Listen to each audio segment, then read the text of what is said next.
ninth class. So today we will discuss about the other law. We have learned that हमें जो है लिवोसियर ने 2 laws दिए थे. फर्स्ट लॉ हम डिस्कस कर चुके हैं हमारे फर्स्ट लेक्चर में. So the second law is law of constant proportion. So let's go through this law. According to this law of constant proportion states that in a chemical substance the elements are always present in a definite proportion. यानी कि एक chemical reaction में जो elements होते हैं वो एक definite proportion में प्रेजेंट होते हैं. ठीक है. So Lavoisier and other scientists noted that many compounds were composed of 2 or more elements. And each such compound has same elements in same proportion, irrespective of where the compound came from or who prepared it. जैसे कि हमें पता है कि बहुत सारे जो compounds हैं वो एलिमेंट्स से मिलके बने होते हैं. ठीक है. सो ये जो कंपाउंड्स है या एलिमेंट्स जितने भी हैं ये जब आपस में कंबाइन होते हैं तो एक डेफिनेट प्रोपोर्शन में कंबाइन होते हैं. ठीक है. और इसी के बारे में जो है ये लॉ हमें बताता है. तो let's discuss this with the help of an example. So let's discuss the law with the help of an example.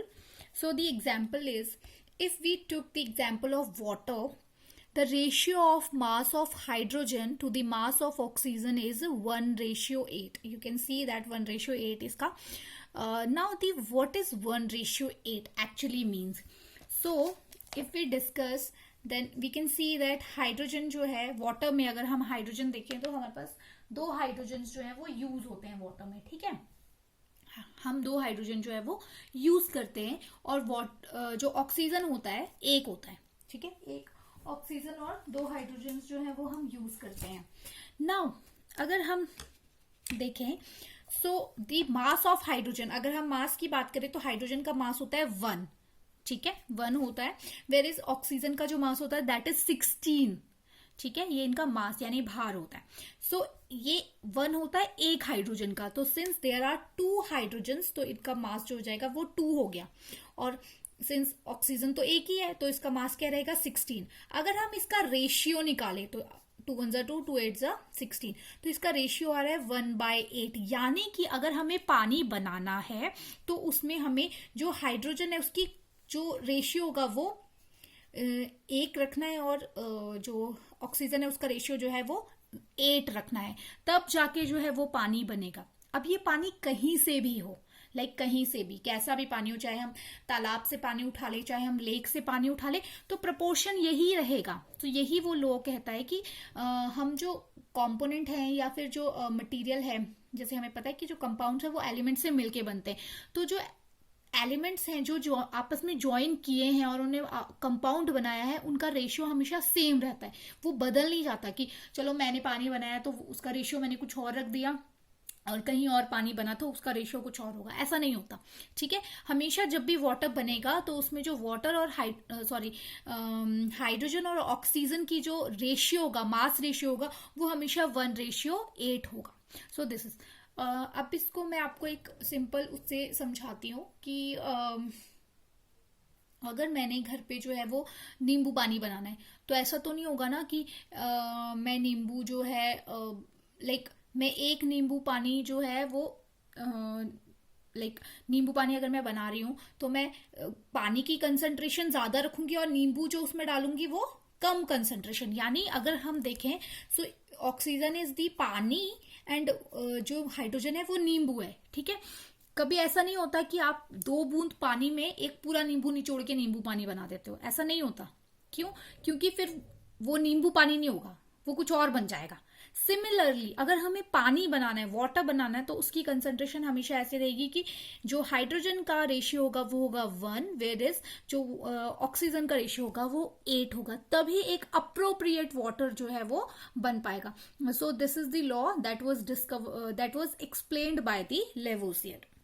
Since ये सारे लॉज जो है वो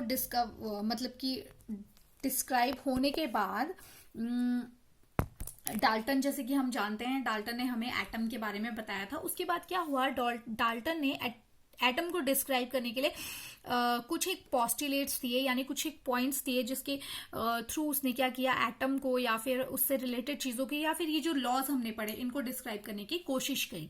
सो the theory that was given by Dalton, it is known as the Dalton atomic theory. So according to this theory there are six postulates that has given by Dalton. So what are they? सबसे पहला postulate जो उसने दिया तो उसमें उसने कहा कि all matter are made up of very tiny particle that are known as atom. तो उसने अपने पहले पोस्टुलेट में ये डिफाइन किया कि जो ये मैटर है ये किन से बना है. तो उसने बताया कि जो मैटर है वो टाइनी पार्टिकल्स से बना है जिसे हम कहते हैं atoms. After that in a second postulate he said that atoms are indivisible particles which cannot be created or destroyed in a chemical reaction. जैसे कि हमने अपना पिछला जो लॉ था उसमें पढ़ा था, जिसमें कि हमने देखा था कि हम उनको ना ही बना सकते हैं ना ही डिस्ट्रॉय कर सकते हैं, सिर्फ वो क्या है कंबाइन करके किसी और फॉर्म में कन्वर्ट हो जाते हैं. सो वही चीज उसने यहाँ पे एक्सप्लेन की.